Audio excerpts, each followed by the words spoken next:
Bienvenue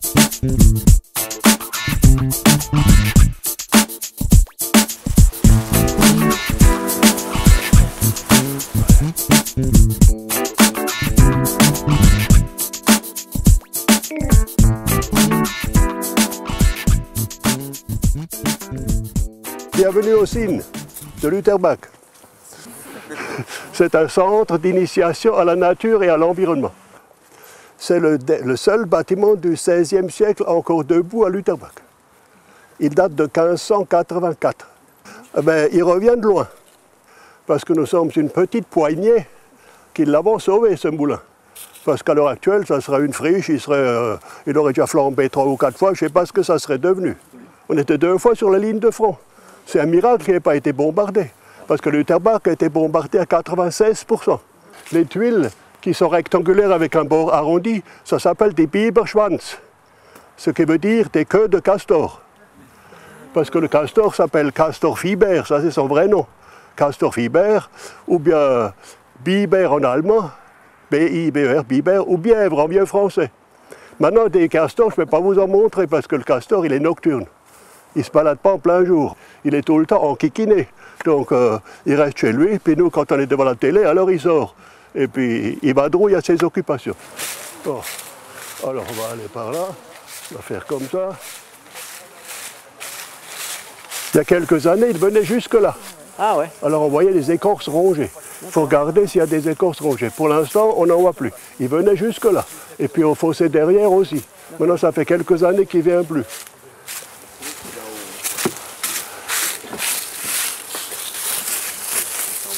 Il n'y a presque pas d'eau. Alors là, le castor, il pourrait se trouver là.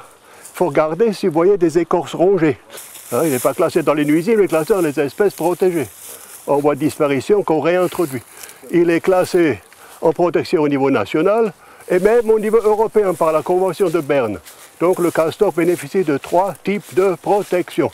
C'est un animal qu'il faut laisser tranquille. Si on l'a massacré, le castor, on l'a massacré pour la viande. Parce que ça fait 25 à 30 kilos pour un mâle de viande. La fourrure. La fourrure. On pouvait consommer la queue le vendredi. La queue écailleuse était assimilée à du poisson. Donc on pouvait manger la queue du castor même le vendredi. Le reste, il fallait laisser pour les jours suivants. Voilà. Donc la fourrure, la viande et le castoreum. Ouais, c'est ça que j'allais dire, ouais. La sécrétion des glandes prépuciales du mâle, le castoreum. Qu'est-ce qu'on en extrayait? Eh bien, en médecine, contre les maux de tête, acide salicylique dans le castoreum. Plus pour fixer les parfums en parfumerie. Donc, il y a pour X raisons, les castors ont disparu. Maintenant, on les réintroduit. Mais il ne faut pas réintroduire n'importe qui. Parce que si vous réintroduisez des castors canadiens, c'est foutu. Les nôtres, ils vont disparaître. Parce que le Canadien, il est plus virulent, plus costaud, plus agressif. Il va éliminer les nôtres. Il ne faut pas introduire. Il faut réintroduire si on peut, mais pas introduire quelqu'un qui n'a jamais été là. Les nôtres viennent de la vallée du Rhône. Donc c'est des Français, ce n'est pas des Canadiens. Alors il accumule des branchages, des bouts de saule, des bouts d'aune, près de son terrier, coiffé par une hutte. C'est ce qu'on appelle une hutte terrier. Et puis il accumule ça, c'est son congélateur pour avoir de la nourriture en hiver. Et chez nous, il prend du maïs, parce qu'il en a à profusion. Il ne va pas mourir de faim cet hiver. C'est un rongeur. Le castor appartient à l'ordre des rongeurs, donc il est obligé de ronger pour user les dents. Les dents sont à croissance continue. Il est strictement végétarien. Alors là, il se réinstalle. Il était là il y a quelques années. Alors on a fait des travaux de désenvasement, comme je vous l'ai dit, et puis il est parti. Maintenant, il revient. Alors il est en train d'entasser des branchages là, sous les aunes. Il fait son terrier sous les racines d'aune. Parce que les racines, ça tient la terre. Donc il va souvent sous une souche d'arbre ou sous un arbre, parce que les racines, ça fixe la terre. C'est solide. Alors il creuse un terrier et hop, il amoncelle des branchages par-dessus. Ils ont maximum 2 à 3 petits.